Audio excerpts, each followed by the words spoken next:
안녕하세요. 2주차 손해사정 이론 강의 시작하겠습니다. 어제 특강 오신 분도 계시죠? 토요일에. 네. 일단 이제 손해사정 이론은 우리 지난주에 공부하셨겠지만 좀 이해가 되고 풀어야 해요. 달달달 외울 수 있는 과목은 아닌 것 같아요. 여러분들이 이제 경험해 보셨겠지만 문맥과 내용, 사실 어법이나 계약법은 법 조문이잖아요. 그리고 이제 판례나 어떻게 해석되는지에 대한 내용들인데, 손해사정 이론은 법 과목이라기보단 경영학에 가까워요. 그러면 어떤 문제가 있냐면, 보기와 질문에 가장 거리가 먼 것은, 거리가 멀 수 있는데 가장 먼 것, 뭐 이런 질문들이 나와요. 법학도들은 사실 있다 없다 결론을 내는 건데, 이 경영학은 그렇지가 않아요. 그러니까 사실 손해사정 이론은, 그래서 문항이 여러분들이 보면 아시겠지만 이제 헷갈리는 게 두 개가 나와요. 그럴듯한 것들. 그래서 그런 걸 잘 찾아가야 돼서 조금 법 전공하신 분들은 난해하고 헷갈릴 수 있어요.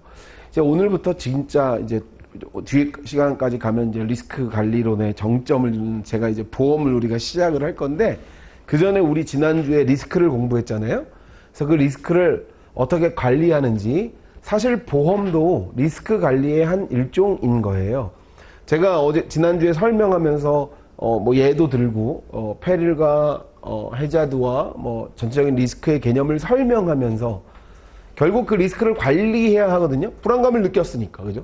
불안감을 느낀 주체는 위험 관리를 해야 하는 거예요. 근데 그 위험 관리의 한 일종이 보험이에요.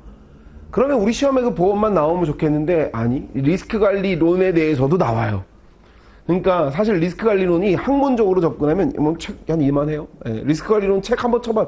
네이버에도 지금 쳐봐. 많이 나와, 엄청. 리스크 관리론이라는 학문 자체가 있는데, 경영학 할 때 배우죠. 그럼 그 우리 리스크 관리론을 다 볼 수는 없고요. 우리 보험과 연계되고, 보험도 리스크 관리의 한 방법이란 말이에요. 그럼 리스크 관리의 한 방법인 보험을 끌고 가기 위한 리스크 관리를 배워야 해요. 그게 시험에 나오고. 이해됐나요? 오늘 저랑 이 리스크 관리론을 아주 다 볼 수는 없지만 맛배기로 쫙 훑어갈 거예요. 시험에 나오는 것들만. 그리고 나서 리스크 관리의 정점이 우리 이제 보험을 배우기 위한 내용들을 이제 볼 겁니다. 일단 어떠한 한 경제 주체는 늘 리스크 관리를 하게 돼 있죠. 이게 개인일 수도 있고요, 기업일 수도 있고요, 뭐 다양합니다. 기업도 리스크 관리를 하죠. 개인도 리스크 관리를 해요. 리스크는 사실 왜 관리를 해야 하는지를 알려면 원초적으로 돌아가면 돼요. 리스크는 변하기 때문이에요. 조선시대에 컴퓨터도 없는데 무슨 해킹 리스크가 있어요? 컴퓨터가 없는데 무슨 해킹 리스크가 있냐고요? 없어. 근데 점점 시대가 변하면서 그런 리스크들이 생겨나는 거잖아요. 다양한 리스크에 노출되게 돼 있어요, 우리는. 앞으로도 새로운 리스크가 생겨날 거고, 그 새로운 리스크에 우리는 노출될 거고, 그래서 새로운 위험 관리의 기법들 또는 위험 관리를 상황에 맞게 리모델링을 해야 해요. 이해됐나요? 그러면 경제 주체가 위험 관리를 할 때, 위험 관리를 하는 위험 관리자가 어떻게 그 위험을 바라보느냐에 따라서 위험 관리하는 방법이 달라질 수도 있을 거예요. 조금 더 구체적으로 설명을 하면, 이제 뒤에 가면 배우겠지만, 어떤 위험 관리자는 전혀 이게 위험하다고 느끼지 않는 거예요. 위험하다고 느끼지 않는데 비용을 써가면서 위험 관리할 이유가 없을 수도 있는 거예요. 상대적으로 리스크 관리자의 위험에 대한 회피도 내지 위험 관리자의 위험을 느끼는 주관적인 위험 자체가 다를 수 있잖아요. 이해됐나요? 무슨 말인지? 지금 이 말이 이해되죠? 우리 다 지난주에 했던 거의 연장선이에요. 그러면 어떤 위험관리 주체는 위험을 많이 느낄 수도 있겠네요. 그죠? 또 어떤 위험관리 주체가 위험을 선택하는 방법은 다양할 수도 있는 거예요. 저는 손해사정사고 저희 집의 위험관리 주체자예요. 저희 와이프는 별 관심이 없어요. 저만 다 해요. 저는 그리고 굉장히 불안감을 많이 느껴요. 왜 많이 느낄까? 맨날 상담하는 게 다친 사람밖에 상담 안 한단 말이에요.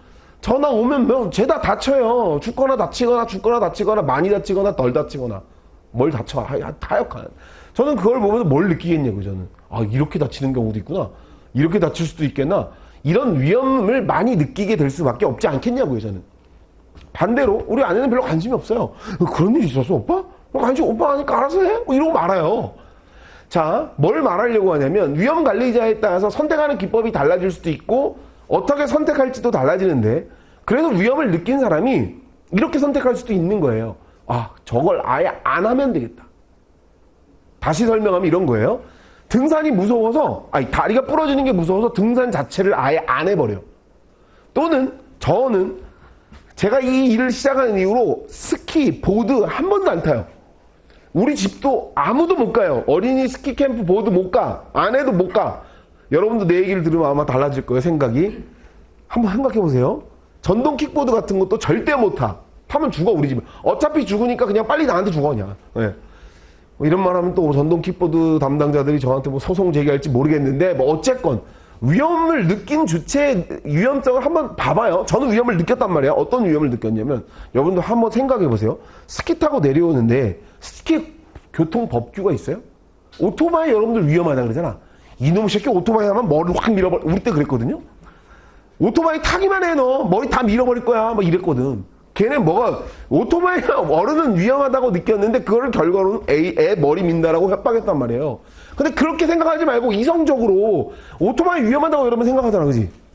근데 오토바이 위험한데, 교통 법규를 지켜요. 스키 빠르게 내려오면 하강 속도가 60km, 70km예요. 교통 법규도 없어요. 중앙선도 없어.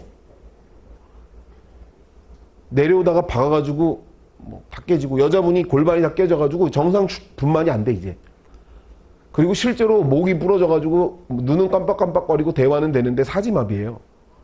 그런 걸 내가 보고 어떻게 타라 그러겠어요. 이제 무섭지 않아요 갑자기? 자, 내가 잘 탄다고 해결될 것도 아니야. 뒤에서 누가 내려와가지고 갖다 박아버려요. 자, 전동 킥보드도 마찬가지예요. 궁금하면 와요. 내가 영상 보여줄게. 나한테 엄청 많아, 블랙박스 영상. 사고 나는 영상들 엄청 많거든요. 자, 그거를 보고 그걸 느낀 경제 주체가 그걸 하라 그러겠어? 또는 사고 날 수도 있으니까 매일 내가 10,000원씩 적립을 해야지 라는 방법도 하나의 위험 관리일 수 있어요. 우리 뒤에 가면 배워. 돈을 막 위험하니까 적립, 한 유튜브 보니까 보험 절대 가입하지 말고 차라리 그 돈으로 저금을 해라 뭐 이러던데, 그건 각자 그 위험 관리의 기법이 다른 것 뿐이에요. 그걸 강요하면 안 돼. 절대 보험사는 도둑놈이라 이런 유튜브에서 찾아봐. 엄청 100만 유튜버인데 막 그러고 있어. 제일 먼저 돈을 벌려면 해야 할 일 보험을 해지하십시오. 뭐 이런 거.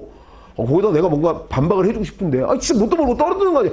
주관적 위험은 다 달라. 보험 들고 싶은 사람도 있을 거 아니에요. 자, 지금 제가 뭘 말하려고 하냐면, 이 경제 주체가 느끼는 위험은 다 다르고, 그거를 선택하는 것도 다 달라요. 아까 내가 말한 것처럼 제가 스키장을 안 가는 것처럼 그냥 안 가버릴 수도 있다고. 회피라 그래요, 이거를. 뒤에 가면 배워요. 또는 조금씩 돈을 모아놓는 방법도 있는 거예요. 이걸 적립해. 경상비나 적립금으로 위험을 처리할 수도 있어요. 이 지금 내용을 이해했나요? 다 다를 수 있다라는 거예요. 어떤 사람은 보험 들겠지. 어떤 사람은 아예 거기서 멀어지겠지. 자, 우리는 지금 뭘 보일 거냐면 이 리스크 관리를 하는 방법과 어떻게 위험 관리를 선택할 건지 요 구조를 배울 거예요. 이해됐어요? 무슨 말인지? 그럼 리스크 관리를 해야 하는 목적. 리스크 관리를 해야 하는 목적. 경제 주체가 기업이든 개인이든 일단 지속 가능해야 돼요. 지속 가능하다는 건 이거 영속성 또는 계속성 다 같은 말. 우리 집이 계속 안전하게 지금 행복을 누리고 가야 된단 말이에요. 그 리스크 관리 해야 되는 거예요. 이해됐어요? 무슨 말인지? 또는 리스크 관리를 쭉 해야 하는 이유는, 꼭 해야 하는 이유는 변하고 바뀌기 때문에 상황에 맞게 리스크 관리를 변화시키고 리모델링 해야 하는 거란 말이에요. 이해됐죠? 리스크 관리는 목적은, 그러면 큰 그림은 이건데, 시험에는 이렇게 나와요. 사전적 목적과 사후적 목적. 다시 말하면, 사고 발생 이전의 리스크 관리의 목적이 있고, 사고 발생 이후의 목적이 있어요. 자, 이건 무슨 말이냐면, 자, 들어봐요. 보지 마. 걔 다 있어. 내 얘기를 듣는 게 더 나아. 자, 사고가 나기 전에 위험 관리를 하죠, 대부분. 사고가 난 다음에도 위험 관리를 하는 거예요. 다시 말하면 사고 나기 전에는 뭐 할까? 기업의 계속성을 유지하기 위한 것들인데 결국은 그건데 사전적으로 뭘 하냐면 보통 회사 내에서 여러분들 안전교육 같은 거 하죠. 그거 왜 하냐면 리스크 관리를 사전에 관리해 보려고 하는 거예요. 교육을 안 할 때보다 교육을 할 때가 사고가 날 확률도 적은 것뿐만 아니라 났을 때 이렇게 대처해라 해서 손해의 규모를 줄일 수도 있어요. 이해됐나요? 무슨 말인지? 자, 그런 안전교육들이 그런 모습들인 거예요. 또 최소의 비용을 투자해야 돼요. 기업은 돈 안 쓰고 하면 좋겠지만 비용을 투자해서 위험 관리하는 거야. 그럼 결론 이런 말이 문구에 나와요. 최소의 비용으로 최대의 목적을 발현하기 위해 기업들은 위험 관리하는 건 사전적 목적이라고 그래요. 맞아요. 사후에 돈을 들이는 것도 있지만 최초에도 돈을 들여요. 최소의 비용으로 좋은 목적의 결과를 내기 위한. 그리고 안전교육이나 위험관리의 적극적인 대응을 통해서 사전에 위험관리를 하기도 합니다. 사후에는 뭘 할까요? 사고가 일단 났잖아. 첫 번째는 원상회복이에요.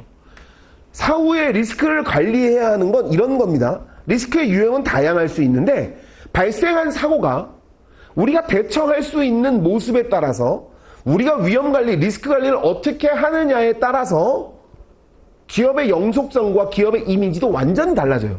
한번 생각해봐요, 여러분들. 여러분들 삼풍백화점 무너진 거 알죠? 삼풍백화점이 어딘지 몰라?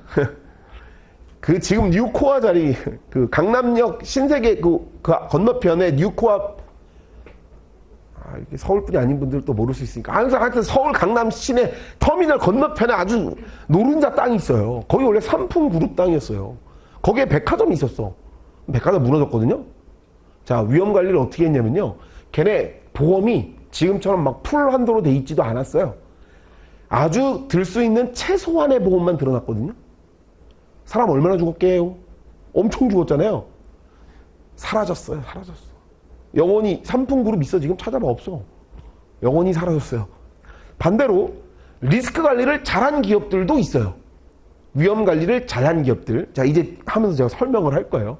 자, 어떻게 회사가 그 사고에 대한 대처와 이미지가 달라지느냐가 중요하냐면 요즘은 더해요. 한번 사고 났다면 난리 나지. 돈줄 낸다며 요즘에 착한 사장님들한테 가서 막 팔아준다며. 사장님들 저 이제 뭐 인스타에 올린대. 그래서 저희 안 도와줘도 돼. 전 선한 의도로 한 거지 이렇게 하려고 한 거 아닙니다 막 올린대. 저희 주문 폭주해가지고 배달 내일 모레까지 못 한대요. 갑자기 떡상. 예. 사고 발생의 이미지, 그만큼 이미지가 중요한데 어떠다 날아가잖아. 한 방에 날아가죠. 맛집 그냥 한 방에 망해요. 자, 대처가 얼만큼 중요한지는 이젠 더 실감할 거야. 이 내용에 대한. 사후, 일이 발생한 뒤, 위험이 발생한 뒤에 사후적 목적이 요즘엔 어쩌면 더 중요할 수도 있어요. 기업의 이미지나 사회적 개선, 이미지 개선, 이런 것들, 사회적으로 바라보는 기업에 대한 것들. 이해됐나요? 그럼 리스크 관리는 사전적으로도 해야 되고, 사후에도 해야 되는 거예요.